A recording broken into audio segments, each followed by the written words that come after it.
من أعظم الأمور اللي ربنا سبحانه وتعالى بيجزي بها خير التسامح. إنك تعيش متسامح مع الناس، إنك تنسى. والنسيان نعمة كبيرة جدا من عند ربنا سبحانه وتعالى. فلذلك لما ننظر إلى حضرة سيدنا رسول الله بنلاقي اللي سيدنا النبي صلى الله عليه وسلم قومه أذوه وطردوه وضربوه، ومع ذلك كان سيدنا رسول الله متسامح. فعلشان كده يا أحبابنا في صلح الحديبية النبي صلى الله عليه وسلم هو الصحابة الأبرار أرادوا دخول مكة، وأرادوا إن هم يحجوا بيت ربنا ويزوروا بيت ربنا سبحانه وتعالى. ومع ذلك اعترض المشركين الطريق لسيدنا رسول الله صلى الله عليه وسلم. ولما اعترضوا الطريق وعاد رسول الله صلى الله عليه وسلم مرة أخرى إلى المدينة، وقبليها طبعا كلنا عارفين سيدنا رسول الله صلى الله عليه وسلم طرد من مكة. ده حتى من أول لحظة لما راح هو وزوجته السيدة خديجة، من أول لحظة سيدنا رسول الله قص على سيدنا ورقة بن نوفل ما حدث. قال له ليتني أكون موجود لما يخرجوا قومك. فالنبي صلى الله عليه وسلم تعجب وقال أو مخرجيهم، هم هيطلعوني من مكة؟ فورقة بن نوفل قال لسيدنا رسول الله ما أتى نبي مثلما أتيت به إلا وطرد من أرضي. ليه؟ ما فيش نبي جه إلا وطردوه. طردوه ليه؟ علشان الناس اللي هي المشركين في عصر سيدنا رسول الله ما بيحبوش اللي يبقى واقف في مكان نظيف وبيقول كلام نظيف وقلبه نظيف. النبي صلى الله عليه وسلم اطرد من مكة وهو يبكي بيقول إيه؟ والله إنك لأحب بلاد الله إلى الله وأحب بلاد الله إلي، ولولا أن أهلك أخرجوني منك ما خرجت. نتخيل بقى ونتدبر الكلمات دي علشان هنحتاجها بعد كده. والله إنك لأحب بلاد الله إلى الله وأحب بلاد الله إلي، ولولا أن أهلك أخرجوني منك ما خرجت. ورفع يده إلى السماء قائلا رب أشكو إليك ضعف قوتي وقلة حيلتي وهواني على الناس، يا أرحم الراحمين يا رب، أنت رب المستضعفين وأنت ربي، إلى من تكلني؟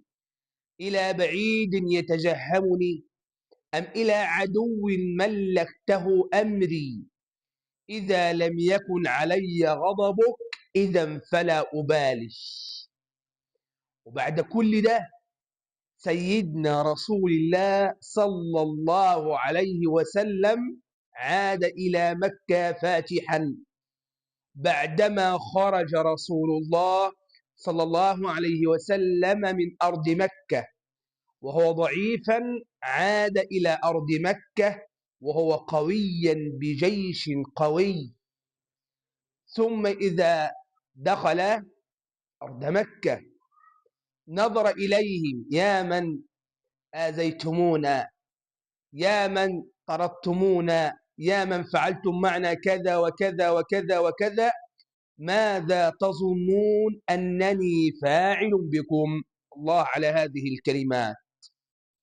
ماذا تظنون أنني فاعل بكم؟ طردتوني وأخرجتوني وسبت بيتي وسبت وطني وسبت أرضي وها أنا عائد. تفتكروا بقى هعمل فيكم إيه؟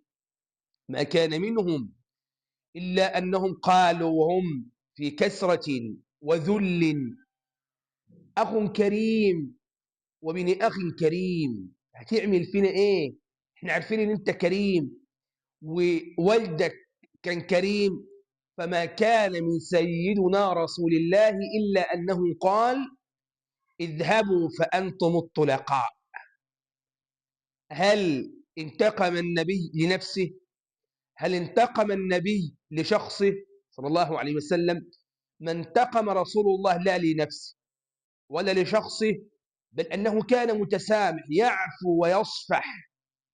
بل مع عبد الله بن أبي بن سلول، ذلكم الرجل الخبيث الذي أسس ووضع أول طوبة في حادثة الإفك، لما نظر رسول الله صلى الله عليه وسلم إلى أمنا عائشة وقال: من هذه؟ قيل له: إن هذه عائشة. من معها؟